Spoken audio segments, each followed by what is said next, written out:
শশী থারুর শেখ হাসিনাকে আশ্রয় দেওয়ার ক্ষেত্রে কারণ বলেছিলেন যে শেখ হাসিনা ভারতের বন্ধু, সুতরাং বন্ধুকে এই আশ্রয় না দেওয়াটা ভারতের জন্য খুবই ভুল এবং অন্যায় হবে, এটা উনি বলেছেন।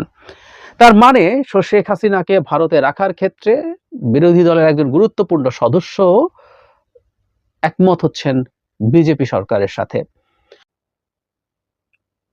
ভারতে পালিয়ে যাওয়া শেখ হাসিনাকে বাংলাদেশ ফেরত চাইবে কিনা এবং ফেরত চাইলে ভবিষ্যৎ কি হতে পারে সেটা নিয়ে আলোচনা মাঝে মাঝেই উঠছে।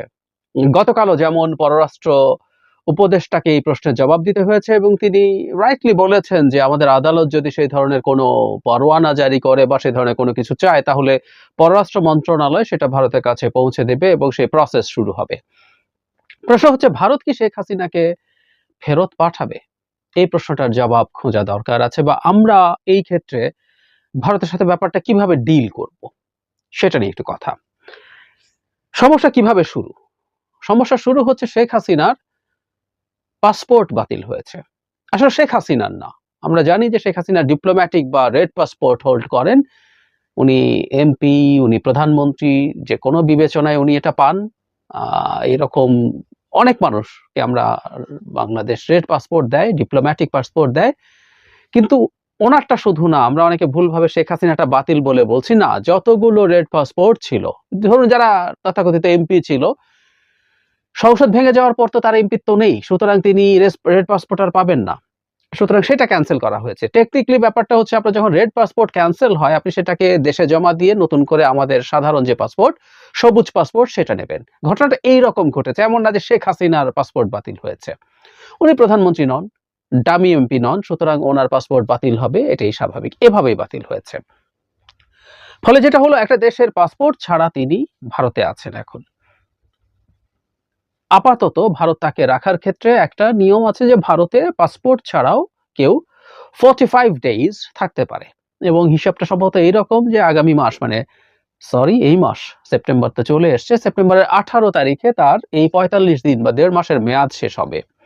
এরপর তিনি ভারতে থাকাটা টেকনিক্যালি অবৈধ, তাকে কোনো না কোনো একটা স্টেটাস দিতে হবে। কি কি করতে পারেন তিনি? সম্ভবত যে চেষ্টাটা করা হয়েছিল যে তিনি ভারতে আসলে না থেকে অন্য কোনো দেশে চলে যাবেন, ভারতের জন্য এটা বেস্ট অপশন, কারণ শেখ হাসিনাকে রাখা তাদের জন্য খুব কমফোর্টেবল বিষয় না। কিন্তু এটা হবে কিনা খুবই অনিশ্চিত, কারণ তিনি ব্রিটেনে যেতে চেয়েছিলেন, আমরা জানি ব্রিটেন তাকে রাখবে না বলেছে। ভারতের পক্ষ থেকে যতদূর জানা যায় ইউএই এবং সৌদি আরবেও যোগাযোগ করা হয়েছিল, কিন্তু তারাও খুব পজিটিভ সাড়া দিয়েছে এমন তথ্য আমাদের কাছে নেই। ভারত চেষ্টা করছে, করবে। আর কি অপশন আছে? তাকে রাজনৈতিক আশ্রয় দেওয়া সম্ভব, কিন্তু বাংলাদেশে যে পরিস্থিতি করে তিনি ভারতে গেছেন, ভারত তাকে টেম্পোরারিলি রাখাটাও খুবই তীব্র সমালোচনার ব্যাপার। সেখানে রাজনৈতিক আশ্রয় দিলে সেটা নিয়ে আরো অনেক বেশি কথা হবে, এটাই খুব স্বাভাবিক। এটা হতেই পারে। কি হতে পারে তাহলে? ভারত কিভাবে দেখবে? আমাদের মনে থাকার কথা যে ভারতে যখন শেখ হাসিনা পালিয়ে গেলেন, ভারত যেভাবে বাংলাদেশ সম্পর্কে মন্তব্য করছিল সরকার, বিজেপি সরকার, সেটার মধ্যে কি কি ছিল? সেটার মধ্যে শেখ হাসিনার বয়ানই মূলত সামনে আসছিল। হিন্দুদের উপর আক্রমণ, পুলিশের উপর আক্রমণ, ইনফ্রাস্ট্রাকচার ভাঙা, ইত্যাদি ইত্যাদি।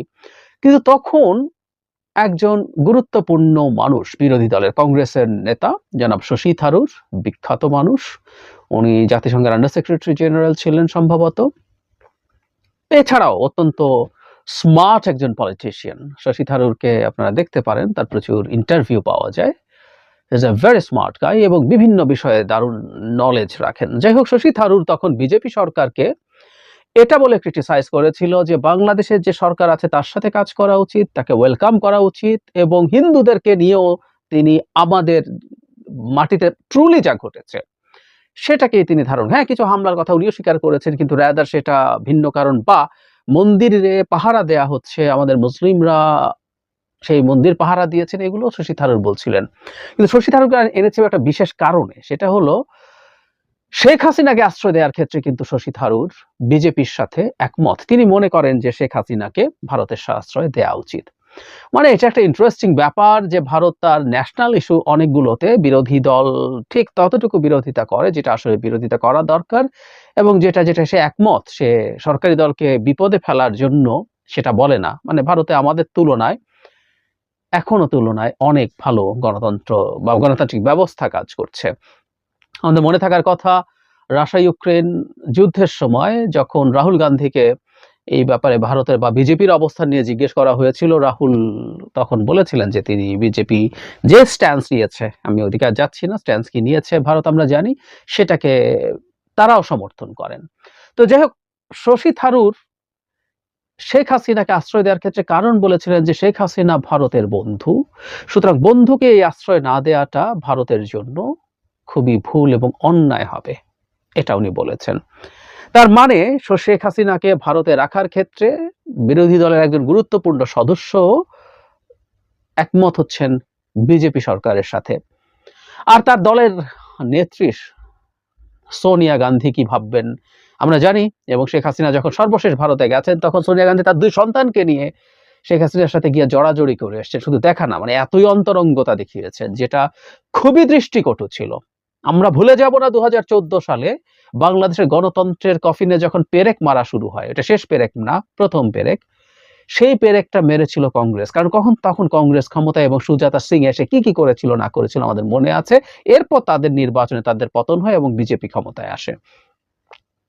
কিন্তু শেখ হাসিনার ক্ষেত্রে তারা তাই বলছেন। আমি ব্যক্তিগতভাবে মনে করি যেটা, মানে শেখ হাসিনাকে এখন আমাদের একটা আসামি বা অভিযুক্তদের প্রত্যর্পণ চুক্তি আছে, সেটারও আবার অনেকগুলো অল্টারনেটিভ অপশনস আছে যেটা দেখিয়ে ভারত, মানে আপনি ধরুন বাংলাদেশের আদালত থেকে গ্রেপ্তারি পরোয়ানা জারি করা হলো, ইভেন তার কোনো মামলায় কনভিকশন হয়ে গেল, তার শাস্তি হয়ে গেল, বাংলাদেশ সরকার সেটা চাইলো ভারতের কাছে, দেখা যাবে ভারত ওই প্রত্যর্পণ চুক্তির মধ্যেই নানা রকম আর্টিকেলস আছে, সেগুলো দিয়ে তারা তাকে পাঠানো ঠেকিয়ে দিতে পারে। অবশ্য একটু অফ টপিক শোনাবে, তারপর আমার হঠাৎ করে মনে পড়লো আমাদের আওয়ামী বুদ্ধিজীবীদের কথা। মানে বুদ্ধিজীবী না, তারা ভাব ধরেন তারা নিউট্রাল বুদ্ধিজীবী। আদতে এক একজন আওয়ামী লীগের বয়ান তৈরি করার জন্য আসেন, যদিও সেসব বয়ান মানুষ এখন আর খায় না, কিন্তু আছেন তারা। তারা প্রায় একটা কথা তারেক রহমান সম্পর্কে বলতেন, তারেক রহমানের উচিত দেশের বিচার ব্যবস্থা এসে সমর্পণ করা নিজকে এবং সেখানে বিচারের চেষ্টা করা। একটা রাজনৈতিক নেতা সাহস করবেন, তিনি আসবেন, তিনি ফাইট করবেন, ইত্যাদি ইত্যাদি বলে প্রচুর বলেছেন যে তারেক রহমান এই দেশে বিচার বিভাগ স্বাধীন বিচার বিভাগে এসে কাজ করুক। আমরা এখন এই প্রশ্ন করতে পারি, বা এসব লোকজনকে মানে এখন তার টকশোতেও আসে না, হলে জিজ্ঞেস করতাম যে আপনারা একটু বলেন না শেখ হাসিনাকে এসে ফেস করতে, পালিয়ে গেছেন, এখন ফেস করুক, তখন মৃত্যু ঝুঁকি টুকি ইত্যাদি বলছেন, এখন সুন্দর মতো এসে উনি ফেস করুক, সারেন্ডার করুক, মামলা চলুক, দেখি বিচার বিভাগ যে কোনো বিবেচনায় স্বাধীন। এবং এখনো ইনফ্যাক্ট আমাদের লোয়ার জুডিশিয়ারিতে কোনো নতুন নিয়োগ হয় নাই, হায়ার জুডিশিয়ারিতে কোনো নতুন নিয়োগ হয় নাই, সব শেখ হাসিনার রেখে যাওয়া বিচার ব্যবস্থা, তো সেটা ফেস করুক। যাই হোক, উনি আসবেন না এবং ভারত আসলে তাকে পাঠাবে বলে আমি মনে করি না। আমরা ধরে নিলাম তৃতীয় কোনো দেশে উনি যেতে পারলেন না, তাকে রাজনৈতিক আশ্রয় দেওয়া হলো না কোনো না কোনো ফর্মে, এমনকি সেই প্রত্যর্পণ চুক্তিতে তাকে ফেরত চাইলেও ভারত গড়িমসি করবে, নানান রকম আইনের ফাঁকফোকর দেখিয়ে পাঠাবে না। কারণ হচ্ছে শশী থারুর যেটা বলেছেন, উনি বন্ধু বলেছেন, আমি রাদার বলবো একটা চাকর।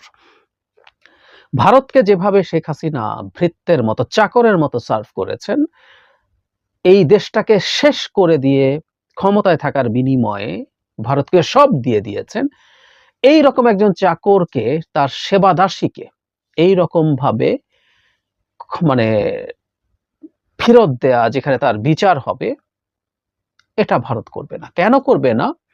ভবিষ্যতে ভারতের চাকর হতে উৎসাহী বা উদ্গ্রীব যারা হবেন, তাদের সামনে শেখ হাসিনা একটা এক্সাম্পল হিসাবে আসবেন যে এই লেভেলের সেবাদাসী হওয়ার পরও শেখ হাসিনাকে বাংলাদেশের হাতে বিচারের জন্য ভারত তুলে দিয়েছে।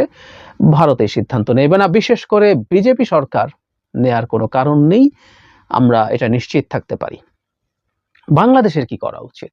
আমার মনে হয় বাংলাদেশের অভ্যন্তরে আমরা যারা আছি, নাগরিকদের এই শোরগোল চালাতে হবে, সরকারের দিক থেকেও প্রয়োজন মতো এই আওয়াজটা তুলতে হবে ভারতের কাছে যে শেখ হাসিনাকে ফেরত দিতে হবে। আমাদের কোর্ট থেকে নিশ্চিতভাবে তার বিরুদ্ধে পরোয়ানা আসবে, অনেকগুলো মামলা হয়েছে, সেটার ভিত্তিতে, কনভিকশনের ভিত্তিতে ক্রমাগত চাইতে হবে। ভারতকে এটা নিয়মিতভাবে মনে করিয়ে দিতে হবে ভারত বাংলাদেশের একজন পতিত মাফিয়াকে আশ্রয় দিয়েছে, যে এই দেশটাকে একেবারে ধ্বংস করে ফেলেছে। এই দেশটাকে আর রাষ্ট্র হিসাবে সে রাখেনি। বহু সাম্রাজ্য এর চাইতে ভালো কাজ করতো, এটা এরকম একটা মাফিয়া স্টেটে পরিণত করেছে। সো ভারতকে ক্রমাগত এটা স্মরণ করিয়ে দিতে হবে, এবং এটা টেকনিক্যালি স্ট্র্যাটেজিক্যালি ভারতের কাছে আমাদের একটা গুরুত্বপূর্ণ ল্যাভারেজ হয়ে থাকবে। ভারতের সাথে আমরা যখনই আলোচনায় যাব, নেগোসিয়েশন এটা হয়, আপনি পরস্পরকে ব্যাকফুটে নেওয়ার চেষ্টা করেন, ভারতকে ব্যাকফুটে নেওয়ার চেষ্টা করতে হবে। এমনকি ভারত যদি তাকে কোনো তৃতীয় দেশে পাঠিয়ে দেওয়ার জন্য উদ্যোগ নেয় এবং পাঠিয়ে দিতেও পারে, এই জিনিসটা আমাদের সমাজে ক্রমাগত কথা বলে যেতে হবে। ভারত বলতেই পারে তিনি এখন আর নাই, তিনি চলে গেছেন, কিন্তু না, তুমি তাকে যেতে দিয়েছো, তুমি আমার কাছে তাকে হ্যান্ড ওভার করোনি। এই কথাগুলো আমাদের ক্রমাগত চালাতে হবে, এবং মনে করি আমাদের ভবিষ্যৎ পররাষ্ট্র নীতির ক্ষেত্রে শেখ হাসিনা ফেরত না আসলেও, শেখ হাসিনা ফেরত আসবে বলে আমি মনে করি না, কোনোভাবেই মনে করি না, কারণ ভারত ওই রকম প্র্যাগম্যাটিক আচরণ করছে না। কিন্তু না আসলেও আমরা এই আওয়াজটা তুলে রেখে এই কথাগুলো ক্রমাগত বলতে থেকে এই অর্জনটা করতে পারবো, এবং আমাদের বলে যেতে হবে। আবারও বলছি, আমরা তো বটেই, আমাদের রাষ্ট্রের পর্যায়ে থেকে আমাদের পররাষ্ট্র উপদেষ্টা বা অন্যরাও এই চাওয়াটা চেয়ে যেতে হবে ক্রমাগত।